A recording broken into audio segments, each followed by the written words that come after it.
시청자 여러분 안녕하십니까? VOA 뉴스투데이 시작합니다. 미국 의회가 최근 미국 이산가족 상봉을 촉진하기 위한 법과 북한 정권의 정부 통제에 대응하기 위한 소위 원비어법을 제정해 관심을 모으고 있는데 미국 국무부는 정부 차원에서도 한인 이산가족 문제를 위한 노력을 기울이고 있다는 입장을 밝혔습니다. 한편 오토원비어 가족은 대북정보 유입이 북한 주민들에게 긍정적인 변화를 가져오기를 기대한다는 바람을 전했습니다. 첫 소식 이조은 기자가 보도합니다.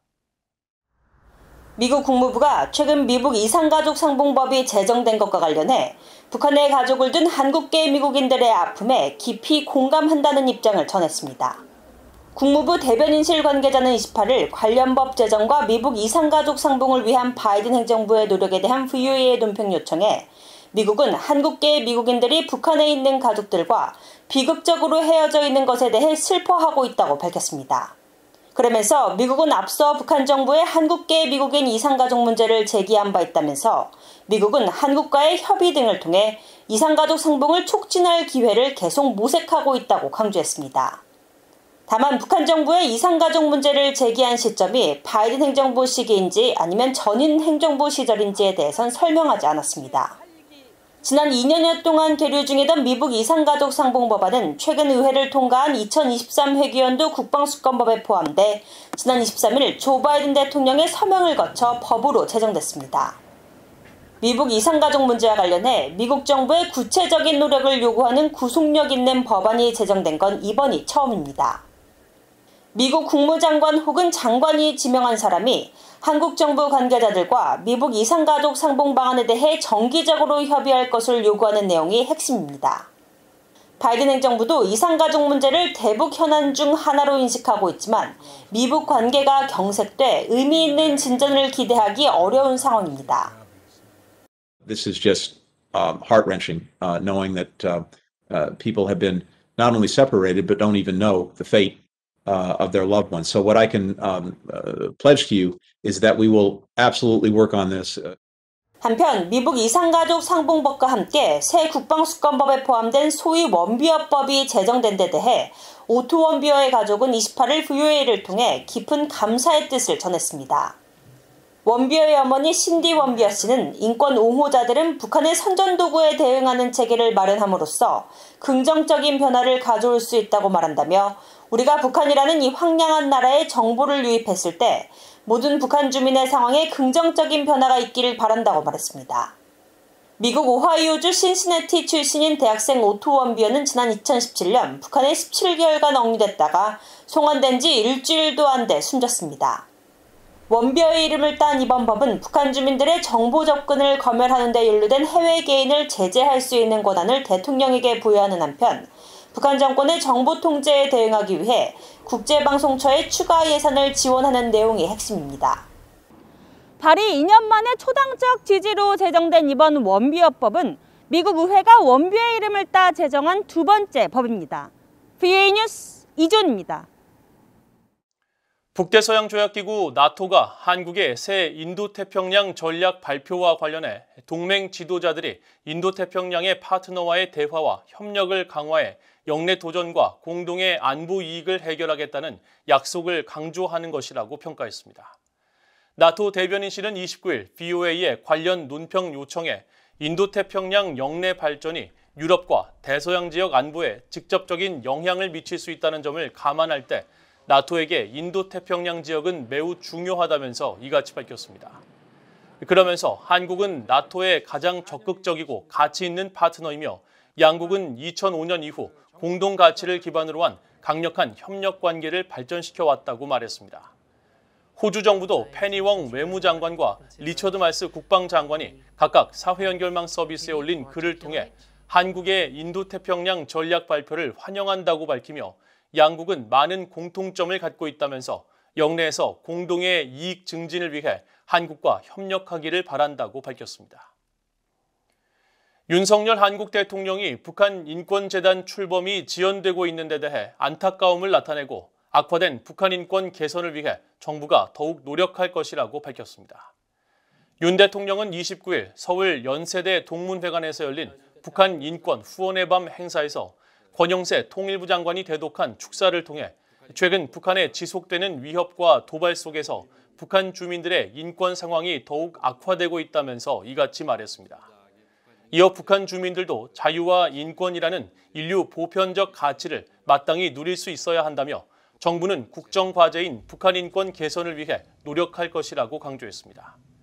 북한인권재단은 북한 인권 증진과 관련한 실태조사와 연구, 정책개발 수행 등을 담당하는 조직으로 야당인 더불어민주당이 북한인권재단 이사를 추천하지 않아 출범이 이루어지지 않고 있습니다.